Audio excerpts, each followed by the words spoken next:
অভিনেত্রী তানিয়া বৃষ্টি ফের নাটক নিয়ে ব্যস্ত সময় পার করছেন। সম্প্রতি তিনি একটি নতুন নাটকে মায়া চরিত্রে অভিনয় করছেন, যেখানে তাকে কনের সাজে বিয়ের দৃশ্যে দেখা যাবে।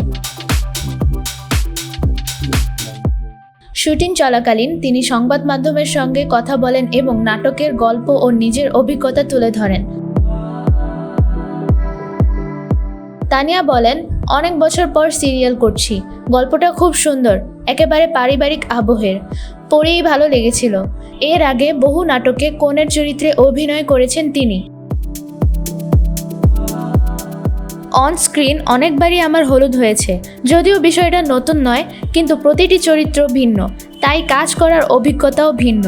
কথোপকথনের এক পর্যায়ে বিয়ের আগের দিনের অনুভূতি নিয়েও বলেন তিনি।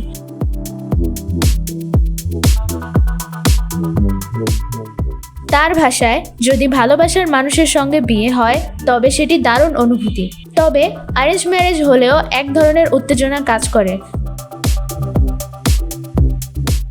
নতুন চরিত্র মায়ার প্রসঙ্গে তিনি জানান, মায়া একই সঙ্গে নার্ভাস ও এক্সাইটেড।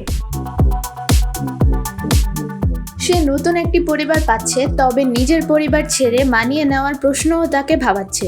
তানিয়া মনে করেন, নতুন পরিবারের সঙ্গে খাপ খাইয়ে নেওয়ার প্রক্রিয়াই চরিত্রটিকে বাস্তবসম্মত করেছে। এই আবেগময় অভিজ্ঞতাই তাকে নাটকের প্রতি বিশেষভাবে টেনেছে।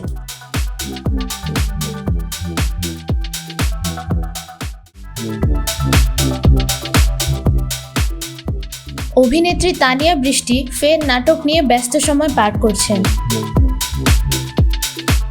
সম্প্রতি তিনি একটি নতুন নাটকে মায়া চরিত্রে অভিনয় করছেন, যেখানে তাকে কনের সাজে বিয়ের দৃশ্যে দেখা যাবে। শুটিং চলাকালীন তিনি সংবাদ মাধ্যমের সঙ্গে কথা বলেন এবং নাটকের গল্প ও নিজের অভিজ্ঞতা তুলে ধরেন। তানিয়া বলেন, অনেক বছর পর সিরিয়াল করছি, গল্পটা খুব সুন্দর, একেবারে পারিবারিক আবহের, পড়েই ভালো লেগেছিল। এর আগে বহু নাটকে কনের চরিত্রে অভিনয় করেছেন তিনি। অন স্ক্রিন অনেকবারই আমার হলুদ হয়েছে, যদিও বিষয়টা নতুন নয়, কিন্তু প্রতিটি চরিত্র ভিন্ন, তাই কাজ করার অভিজ্ঞতাও ভিন্ন।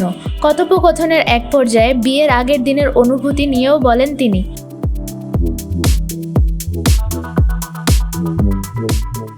তার ভাষায়, যদি ভালোবাসার মানুষের সঙ্গে বিয়ে হয় তবে সেটি দারুণ অনুভূতি, তবে অ্যারেঞ্জ ম্যারেজ হলেও এক ধরনের উত্তেজনা কাজ করে।